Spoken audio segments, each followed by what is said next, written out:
La lettre aux Hébreux a été écrite pour sauver ces chrétiens d'un déclin spirituel ou d'un arrêt spirituel. Pour diverses raisons, ils étaient tentés de se retirer.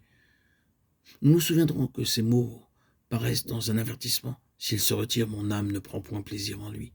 Hébreux 10, 38. C'est une chose terrible que d'arriver à une place où le Seigneur n'a plus de plaisir en nous, de perdre le plaisir du Seigneur. Et c'était pour empêcher ces chrétiens d'arriver à une telle position que cette lettre fut écrite. Quelques-uns de ces chrétiens étaient enclins à s'arrêter et à ne plus avancer, de sorte que leur vie spirituelle aurait été arrêtée, et qu'ils ne marcheraient plus et ne grandiraient plus. Ils seraient devenus des chrétiens tranquilles. Ce qui a été l'est encore aujourd'hui. L'avenir ne les gouvernait en rien. Cette lettre fut donc écrite pour les sauver d'un recul ou d'un arrêt. Nous avons cependant déjà dit qu'il y avait encore une autre raison. C'était de soutenir ces chrétiens dans un temps tout proche de grande détresse. Cette lettre a évidemment été écrite peu avant la destruction de Jérusalem. L'auteur en avait peut-être déjà vu les signes, mais qu'il les ait vus ou non, le Saint-Esprit connaissait ce qui allait arriver. Il y avait savait qu'un temps de dure épreuve allait éprouver ces chrétiens et ébranler tout ce en quoi ils s'étaient confiés sur cette terre.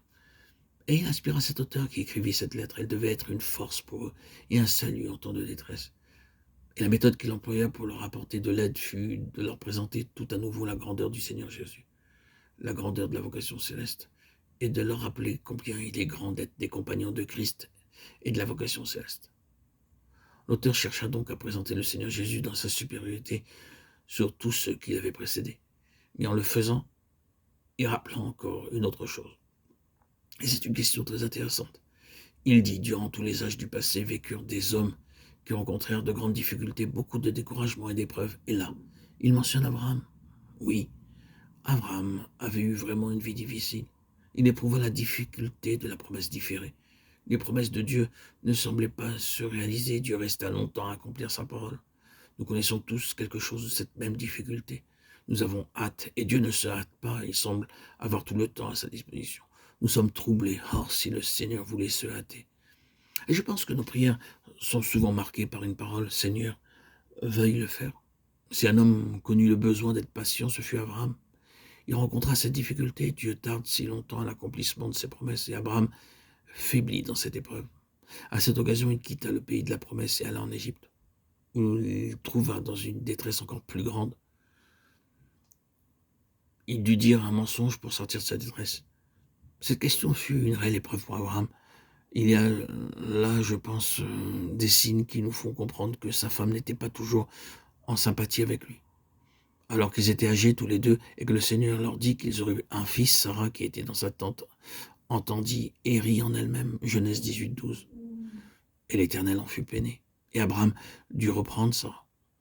Nous pouvons excuser Sarah, le chemin par lequel l'Éternel conduisait son mari était dur pour elle. Elle était incapable de voir ce qu'il voyait ou de ressentir ce qu'il sentait. Peut-être pour cette raison-là, Abraham éprouva-t-il une certaine solitude spirituelle dans sa vie. Et en ce qui concerne ce jeune homme, Lot, qui lui causait tant de difficultés, il ne partageait certainement pas la vision d'Abraham. Sa vision était entièrement sur cette terre. Ses ambitions étaient toutes dans le présent. Et nous connaissons bien son histoire. Nous savons quel écharde il était dans le côté d'Abraham. Nous pourrions ajouter d'autres détails à cette histoire pénible. La vie d'Abraham n'a pas été facile. Et cependant, nous le savons. Le Nouveau Testament dit qu'Abraham se réjouissait. Pourquoi l'a-t-il fait? Pourquoi s'est-il réjoui dans la tribulation? Jésus lui-même nous le dit. Abraham, votre père, a tressailli de joie à la pensée de voir mon jour. Il l'a vu. Il a été rempli de joie. Jean 8, 56.